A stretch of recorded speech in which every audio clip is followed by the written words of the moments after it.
pressure. She sacked him. A great bull rush by Chris Jones. When it gets tough, you know, he's going to be there battle.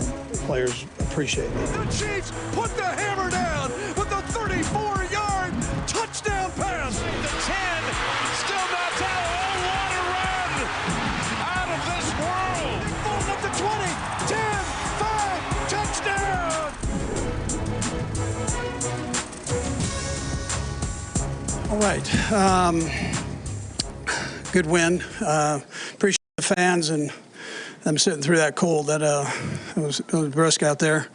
I was proud of our guys for the job that they did in the game, and Thornhill's pick I thought was great way to finish there.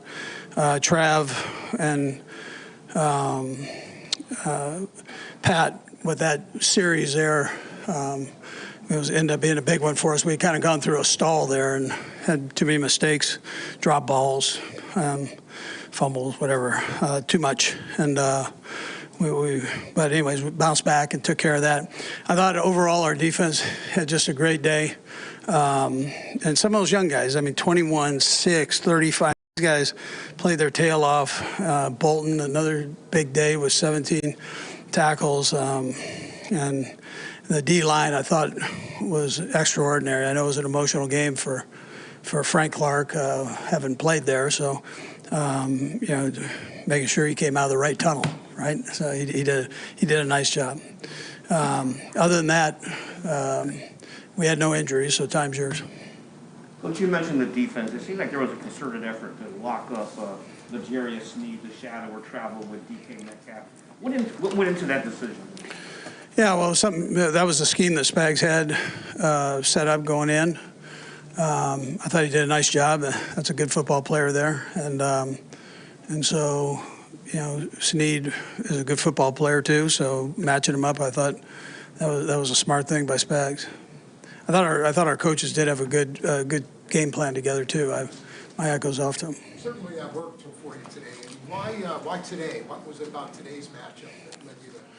Yeah, we thought it was a good matchup, you know, and they've had some injuries there, so their other primary receiver was down. Andy, not the last game you're going to play in the elements, but what kind of testimony is it? Just kind of the character and grit of the team to take care of business like this on a day like that? Yeah. Again, it was a little cold, but I thought the guys did a nice job with it. They didn't let it hinder them. I think a couple of the drop balls, however, might have been that, and we weren't squeezing it hard enough. And but I was proud of the guys and how they took care of business, and especially on a short week. So, you know, the Seattle was coming off a long week, and they came in, I would imagine, pretty fresh there. So, and our guys powered through the week, and on a short week did a nice job. Andy, you mentioned a few of the defensive rookies in your opening statement, but does it feel a little bit more important to get something out of young guys this time of year, knowing that they're the ones that you need something out of? Yeah, no, it's real important because I've mentioned it the other way the last couple of weeks, so that they need to, you know, they're making progress, but we need to get better, and I thought the guys did a nice job of that today. Yeah. And I do think that's important down the stretch. Maybe a drop ball or two, but the kind of drought on offense kept plugging away at it, though. I mean, they finally broke through there at the end and got one. That make it feel a little bit better when you get that later to kind of cap it off? Yeah, I mean, we weren't doing very well, whether it was the run game, pass game. I mean, I take responsibility for that too. I mean, I've got to try to work things in our favor, but that's not where we were going. And then you know, we hit those couple to Trav, and you know, I thought that was big, obviously. So. When the offense is going through that period, how much does the ball security kind of feel like, okay, we can buy ourselves a little bit of time here to figure it out? Yeah, ball security ends up being important, and so is how the defense is playing. I mean, the defense was playing well, and so we didn't force anything on the offensive side, although we were trying to score touchdowns. I mean, I don't want to slight that. We just things weren't clicking. But if it wasn't for the defense playing so well, then that could have been a real issue. How big were those fourth downs for the defense? I think they stopped 3 of them. Yeah, unbelievable. I mean, the guys, that's a lot of intestinal fortitude right there. Yeah. Couple more guys. Coach, you guys pick up your 12th win of the season. Ever since Patrick Mahomes has been your starter, it's been 12 wins or more every single season. You talk about it all the time. To have that consistency in a competitive league like the NFL, how are you guys doing that?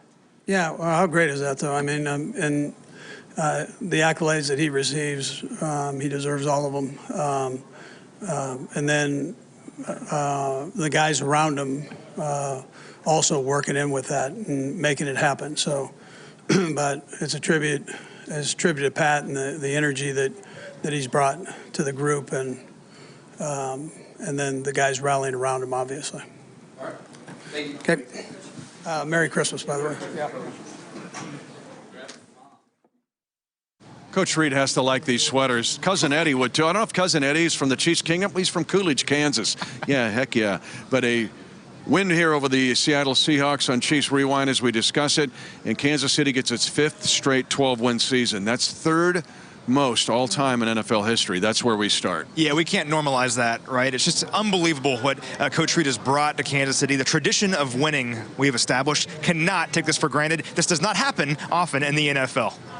Really cold day, 15 degrees, but a -4 wind chill to start this game. Okay, let's talk defense first. And I'm going to start with the 4th down plays. It looked like Seattle was in 4th down mode almost the whole day, Matt. And the Chiefs got 3 stops on 4th down when it mattered the most. And all came from rookies. In order, George Karlaftis, tip pass. Brian Cook, open field tackle. Trent McDuffie, open field tackle. The rookie stepped up when the Chiefs needed him the most on defense. You know I love Brian Cook. When we drafted Brian Cook and we were in our draft room, I was jumping up and down thinking he could make plays like that. Just a great open field tackle by him on that 4th down attempt. And George Karlaftis, I think this might be his best game as a Chief, his most complete game as a Chief. He had that deflection on 4th down, but also a sack on 3rd down in this game. Overall, the Chiefs held Seattle to 2 of 14 on 3rd down in this game. Just an amazing performance by them. Seattle had the ball for most of the 3rd quarter, but yet could not score. So the Chiefs kept him out of the end zone. Juan Thornhill had an interception in the 4th quarter. But let's go back now to the end of the half, because Seattle won the toss, deferred their choice the 2nd half. We know what that usually means, back-to-back possessions. 1st and goal at the 9. Seattle, though, had to settle for a field goal, and they got that barely because there was 1 second left on the 2nd quarter clock. Yeah, just a huge stop by the Chiefs in that moment. If the Seahawks score a touchdown there, it's 17-7 going into halftime, and as you said, they get the ball coming out of half, and all of a sudden it could be 17-14 in the blink of an eye after the Chiefs had dominated up until that point. But the Chiefs said no, they shut the door, and that's what I love about this team. Momentum is real in sports, and it would be very easy after Seattle got several 1st downs via penalty on that drive to, they're just going to score a touchdown. We can't stop them on this one. But the Chiefs said no. They held them to a field goal, and that ended up being huge in this game because Seattle didn't get their first touchdown until 2:25 was left in the game in the 4th quarter. And make no mistake, I know Tyler Lockett wasn't playing in this game for Seattle, but this was the number 7 scoring offense in the NFL. Just a great performance by this defense overall. In fact, Seattle went 22 minutes and 24 seconds without a 1st down to start the game. And then defensively, we need to mention, too, Chris Jones. He was a walk-off sack, basically ended the game. But also Nick Bolton, 17 tackles combined in this game. Now, he sets a Chiefs record today. 8 times this season, Matt, he has had 10-plus tackles in a single game. That record has stood since 2000. It was Donnie Edwards to do it. I thought Derek Johnson might have had that record, but it was Donnie that had it. But Nick Bolton eclipses that today. What a phenomenal season. Just a model of consistency, right? He's the same guy every single day. It's hard playing defense on a cold day like this, right? Hitting someone else, and especially this Seattle squad, they're fighting for their season here today. They're fighting for their playoff lives. And Nick Bolton, he was playing like it was 70 degrees out there, no problem at all, with 17 tackles. Great performance by him. And this defense overall had energy throughout the game. That was obvious. Not easy to have energy on a game like this where it's like 1 degree on the field, but they brought it all game long. And Willie Gay Jr. was cloned in this game. There was like 3 of him out there. He did everything. Tip passes, covering the flat. Willie Gay Jr. was spectacular in this game. And gets back to the energy thing. He was fired up the entire game. It's going crazy, trying to pump the crowd up. Again, it was super cold. It was cold just doing our pregame show. You and I, it was difficult doing just that, but playing football is hard enough. Playing football in the cold is incredibly difficult, and having that energy on the field is so important. And Willie, he's the juice man, right? He brought the energy all game long. Speaking of juice and energy, my energy juice that I had during field pass froze in my hand while I was holding it. That tells you how cold it was. I know we've given you a lot of defense. Yeah, we're going to talk offense, and yes, we'll talk Mahomes and Kelsey. The Chiefs with this victory 24-10, but first, let's go back to the podium.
How y'all doing? How y'all doing?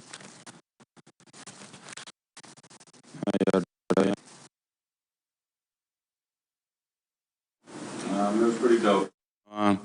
But, you know, we're on a mission here in Kansas City, you know, and the goal is to finish the season strong. You know, last few weeks we, you know, haven't been getting the job done as far as just finishing strong. A lot of tight games, overtime through the last week. So it was pretty dope to get out there today and finish the game, you know, pretty strong. I think we held them to 3 points. Well, shit, they got the score at the end. So for the most part, we held them to 3 points, though, except for that score at the end. You know, Geno been playing some great football all year, you know, Pro Bowler type of guy, so we knew the task coming in. You know, to have to put that flame out. Great receiver in 14, of course, on the other side. I feel like our young DBs, we got the youngest DBs in the NFL. I don't know if you guys know that or not, and they did a hell of a job holding DK and, you know, holding that side of the ball down. So, you know, hats off to those guys. Right there, you did a really nice job.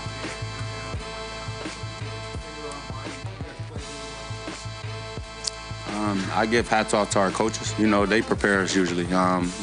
Start Monday, you know, fresh off a victory usually or a loss. You come into the building, you know, you prepping for the new team, the new week, and our coaches, they started off the week doing that, you know, just that. We had a tough game in Houston, you know, so when you come back, you know, everything, you got guys dwelling on it. You know, our coaches do a good job of washing it away from our memory, getting us back into the week. You know, we had a short week, so of course we got to get rolling. You got to get the ball rolling faster. Coach Spags, he did a hell of a job giving us the game plan, and it's just on executing. You've seen some execution out there today. Frank, you've been here for a while. It seems like in the playoff pushes, you have a game like this in the regular season that you kind of get propelled from. Do you feel like this can be that game, and how much confidence can you gain from this complete effort? I just keep going. I try my best to inspire the man next to me. and then bring along another person in the process. So, you know, whether that's inspiring an older guy or a younger guy, you know, that's, you know, typically what I tend to do. I try to look at, you know, and in this game it's our DBs, honestly. You know, I look at my young guys, I look at that back end, and I just tell them just keep playing, you know. Make the mistakes. You know, you make your mistakes while you're young. You make them early so that when you get to a point, you know, at this point in your career, you're 8, you're whatever, you know, you understand what's asked of you, you understand what's needed of you in those clutch moments. So you see guys make mistakes, holding, whatever it is. We always tell them, like, you good, man. Wash it away, have short-term memory, and get out there and make the best play you can in the next play. Frank, you had 3 fourth-down stops in Chiefs territory, and I think Andy used the term intestinal fortitude about what that means. What does it take to do that, and what's it say about you guys to have those kind of stops? I believe it shows how much grit we have. And that starts in camp. I mean, when you out there, you know, you're doing 20-play drives and, you know, things are getting tough out there in 100-degree weather out there in St. Joseph. You know, you think about these things. You know, when you out there in 5-degree weather, you know, in the tundra and, you know, in Kansas City, and you think about those things. You know, it's other guys who, you know, they don't come into these games with the right type of mindset. You know, some guys, oh, we just clinched the playoffs. We got our hats and our shirts last week. You know, they tend to get complacent. You see teams, if you watch enough football, you'll see teams get complacent, you know, once they get those hats, once they clinch, stuff like that. Here in Kansas City, we're not complacent. You know, we always strive for more. We want more. You know, the goal, you know, we get a little handshake, a pat on the shoulders for doing our job, you know, winning the conference as far as that. But, you know, the division. Our goal is to win the conference. You know, we want to win the conference first, you know, secure home field advantage, and then we have fun throughout the playoffs, and then when we get to the big dance, we just crush them. That's the goal here in Kansas City, baby. You talk about not getting complacent after winning a division title. Where does that come from? Somewhere in the locker room, or where does that come from? I believe it does. It's something that's built. I feel like you have to build that. It's all part of your identity as a team. I feel like over the past few years, after we won the Super Bowl, we had some complacency in there, and you can see it. You know, you watch certain games and you watch, you know, certain games where they might have said, well, this team got bullied, or, you know, this team just played more aggressive than the Chiefs did. I don't see that this year. You know, you see us finishing games more. You see us holding those teams off, you know, at times where our defense didn't necessarily do our job. I feel like we kind of learning from our mistakes better this year. We making more plays at the end of games. We finishing stronger at the end of the season as far as the turnover battle. I feel like as a defense, we complement our offense pretty well as well. You know, so whether they're having a good game or bad game, we're on our side doing our part. We're not making it worse. You know, we kind of helping them out. You know, if they're having a good game, you know, we kind of helping them have a better game. You know, we tell them run the score up a little bit more. You know what I'm saying? Sorry, other teams, but just having fun with it, man. You know what I mean? At the end of the day, and I always say it, you know, we're just keeping everything in-house. And when you do that, usually as a team, you see the success come. You say it comes from the locker room. Where? In Pat or other guys? I feel like it starts with the leaders. It's not just Pat as the only leader in the locker room. I know it seems like that, but you have a lot of leaders in the locker room, probably 4 or 5 other guys that speaks outside of Pat. It's not my job to give you the specifics on who. That's why it's called a locker room. So at the end of the day, you know, just appreciate that, you know, we out here, we doing our job, and that you got a host of guys in that locker room, not just one, that's leading our group and bringing us, you know, to that promised land. We'll go Herbie, then the last 2 at the back. Frank, would it be safe to say that you are one of those leaders, though? 100%. Last 2, Pete. Frank, you've been mentoring George since camp, and we've seen that. What has it meant to you to see him get 4 sacks in 5 games here? I love it. You know, I want to see more. You know, I look at George the same way I look at myself, and just never being satisfied. I tell him that all the time. You know, don't be satisfied with getting drafted first round. Don't be satisfied with your family or everybody, you know, boasting your head up. Don't never get satisfied. Don't never listen to it. Just keep on going. It's always more work to do, you know. If you know, I can go on and on and on about my 8 years in this league, how many first-rounders I've seen come and go, you know, guys I've seen do good things and guys I've seen do, you know, not too good, you know, and the career path, you know. So I always tell George, just keep on going. Ignore the media, you know. No offense to you guys. I love you guys. But ignore it. It's the negative shade, if you know what I mean. You know, guys like you come in as a rookie and, you know, you want to do good. Sometimes, you know, you might have a person over here on the outside saying you're not doing that good. But in reality, only thing that matters, like I said, is the people in-house. You know, you got to look to the right and to the left of you, you know, and appreciate what you're able to do. You know, there's guys who wish they can be in the position that we're in, to be able to come out here, you know, playing 5-degree weather, you know, in front of the greatest fans in the world, in front of our families. It's Christmas, it's the holidays on a Saturday, and be able to just do what we love. So, like I tell George, I tell the rest of the rookies, man, across the NFL, just keep your head down, keep working. The work's not finished. You got a lot more work to do, and enjoy it, have fun. You know, make the mistakes early. Got to make the mistakes early, like I said. So when you get to a point of, you know, year 8, hopefully you make it to year 8 and so on and so on, you can look back and be the one who's helping out the next year. Last one, Frank.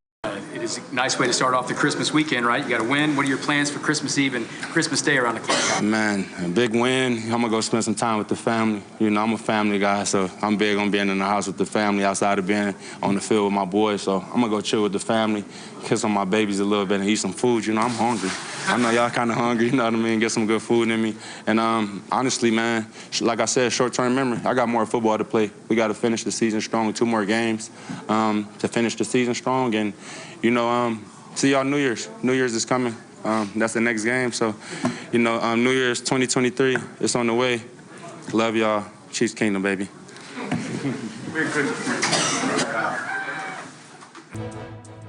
What a day for the defense.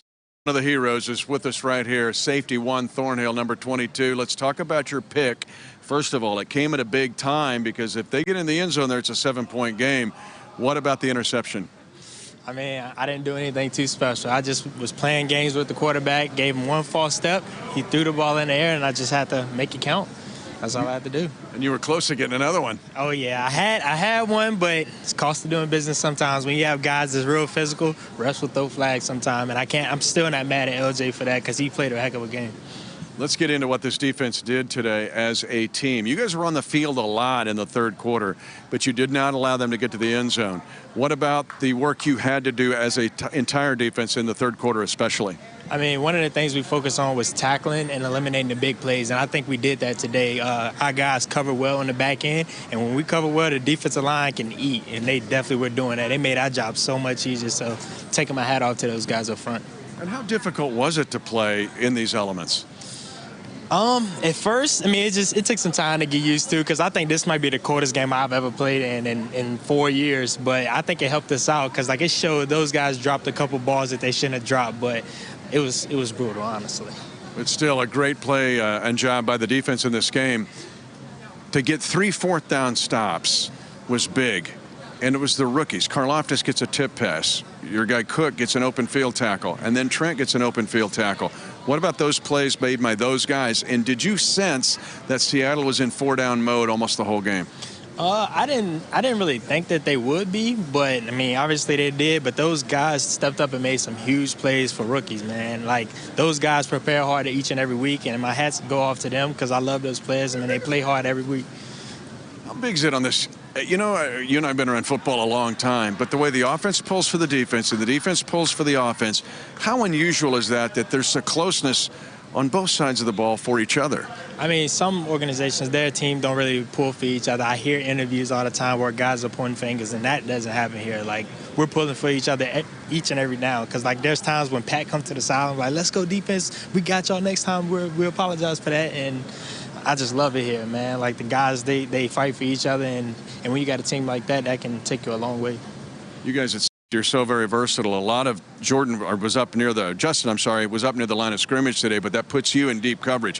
What about you guys kind of working together? Some guys coming up or guys covering?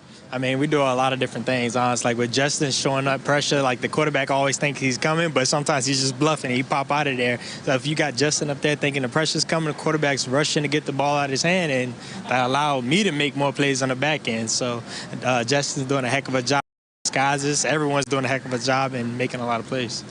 What does it mean now that you get this victory and you actually get a day? You get Christmas Day to exhale a bit. What does that mean to this team? I mean, much. Like winning on Christmas Eve, now you get to spend Christmas together, and this is my first time being able to spend Christmas with my fiance. So I'm really excited about this, and I'm happy that we got a day off. Well, you get to celebrate a lot of things, including an interception at a big time of the game. Juan Thornhill, safety number 22.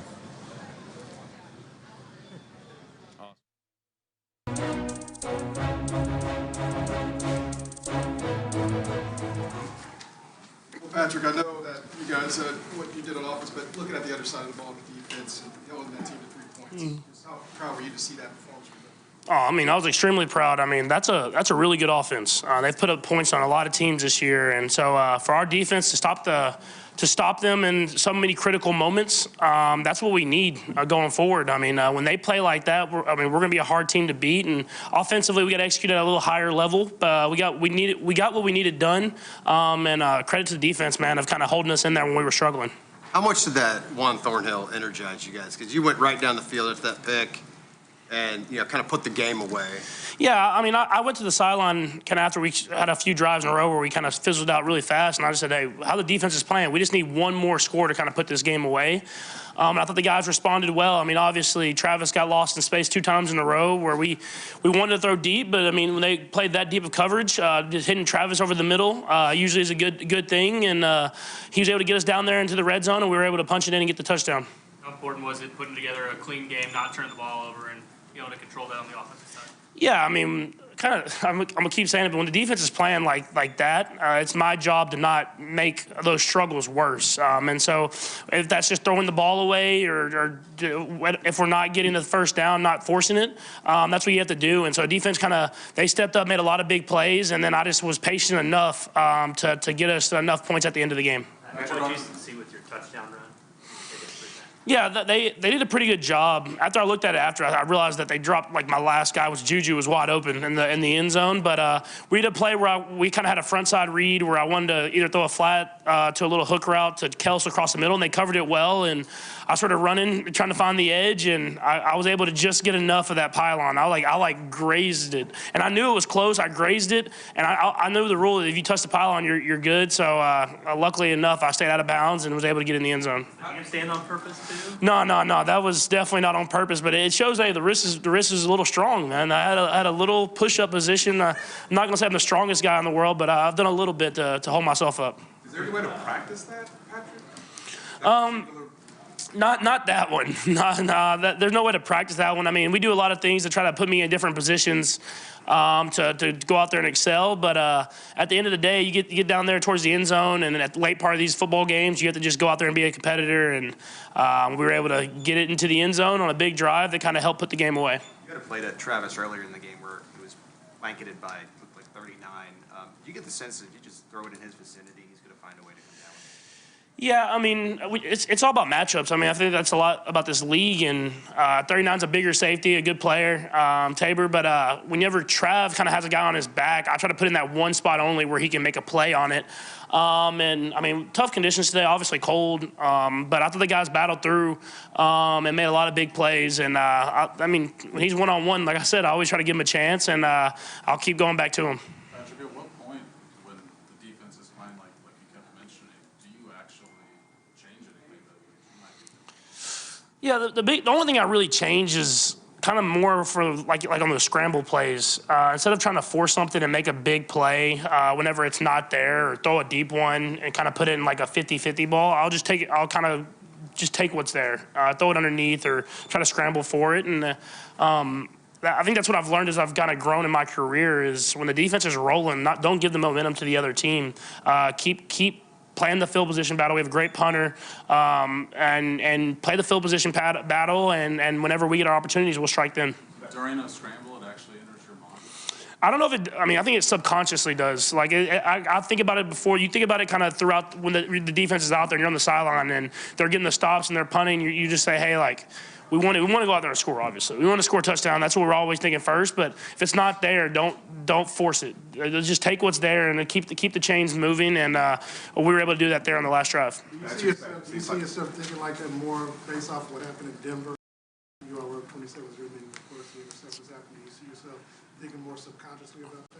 Yeah, I mean, for sure, you always take away from everything. The only thing that sucks is in Denver, I was thinking about that in the last drive, and I still threw an interception in the field goal range. So it's just something you have to deal with, man. I'm an aggressive player. I like to go out there and score and put up a lot of points, but as I've kind of learned throughout my career, it's a team game. I mean, that's the way it is at the end of the day, and when the defense is playing like that, don't put them in a bad position and try to do whatever you can to put points on the board, but don't put the team in a bad position. Patrick, looks like you have a good 1-2 punch with Pacheco and McMullen.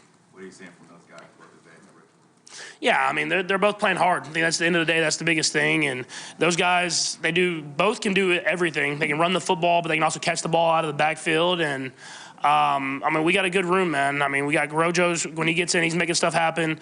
You got Clyde, hopefully coming back soon. And I'm sure they'll get those guys all opportunities to go out there and make plays. And, I mean, Pacheco's running the ball hard, and Jarek's making plays every single week. So, I mean, I'm excited just to continue to grow that room. Are you noticing that there's no drop-off between the two? Yeah, I mean, that's the great thing is at the receiver position and at the running back position, and then even the tight end position, I think guys are coming in and making plays happen. We're able to get other guys rest, especially like Travis and stuff. We have guys like Noah and Jody and now Blake that have kind of came in and can fill those roles to a degree. And I mean, Travis is a special player. I mean, all these guys that are starters are special players, but we've built up so much depth within this offense that we can kind of rotate guys in and everybody can be fresh when they're in there. Neil. Kind of a weird week, a lot of focus on the holder and the kicker. What did you think about the kicking game and the fact they were able to execute in cold?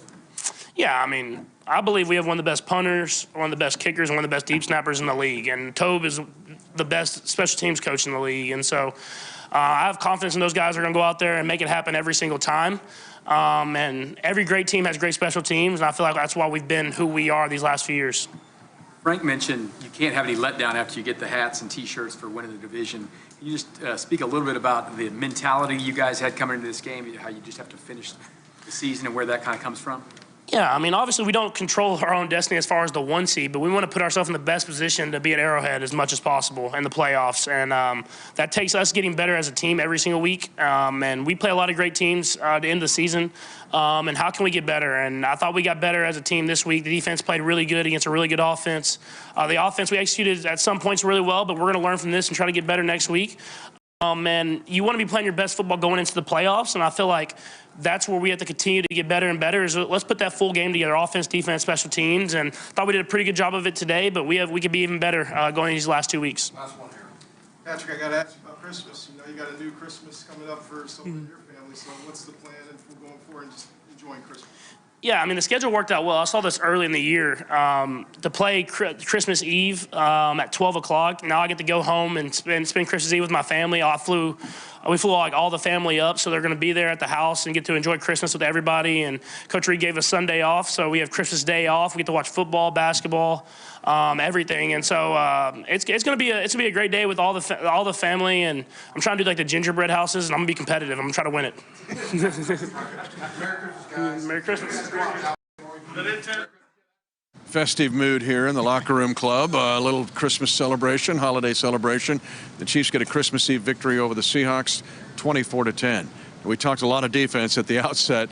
Let's talk offense now, because a lot of marks were set today.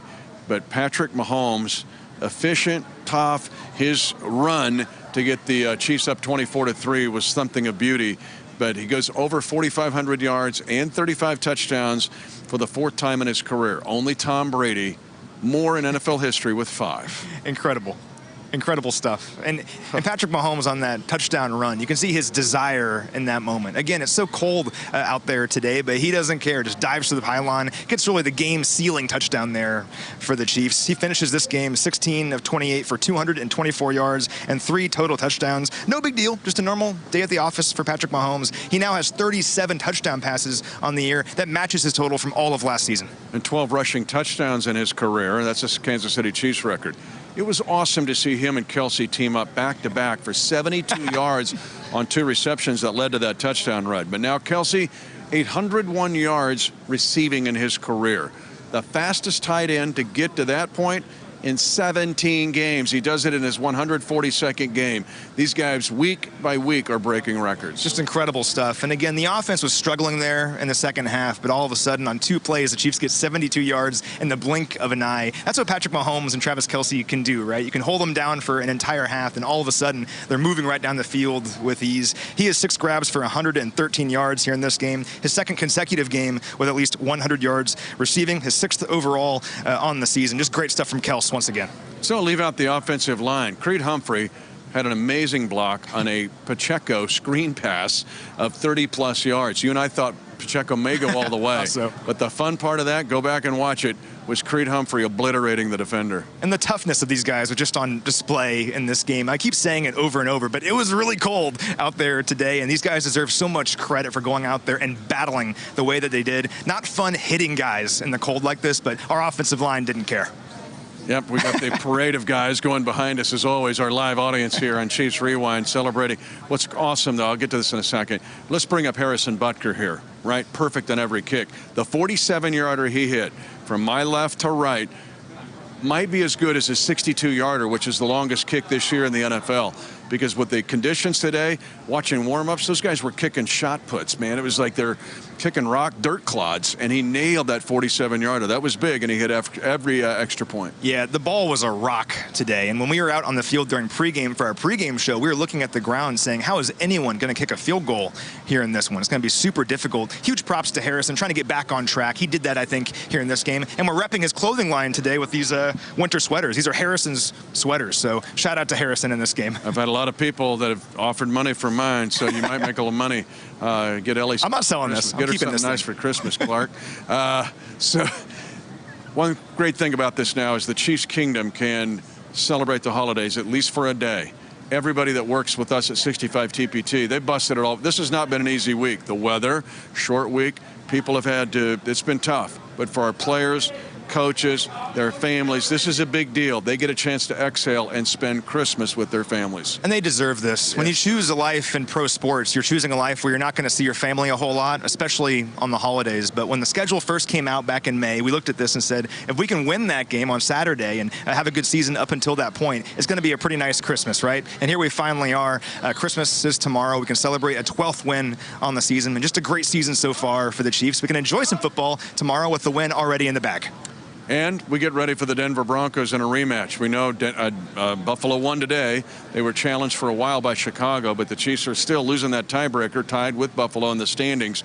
You got to get ready for a Denver rematch, and a Denver team that will be playing tomorrow on Christmas Day, but playing with a lot of confidence. That second half against the Chiefs gave Denver some confidence. Yeah, and they won last week, right? And looking at next week, Buffalo plays Cincinnati, I believe. So one of them has to lose next week. A great opportunity for the Bills to lose that game. But if you're the Chiefs, you can't worry about that. You can't think about that. Just got to keep taking care of business. That's the mantra for the rest of this season. And the next team on the schedule is Denver. Let's take care of business against them. So for Matt McMullen, our senior team reporter, Mitch Holthus, voice of the Chiefs, we want you to have, and for all of our 65 TPT crew, have an incredible Christmas Day celebration with your families. Happy holidays for everyone in the Chiefs Kingdom. Celebrate a 12th win this season over the Seahawks, 24-10.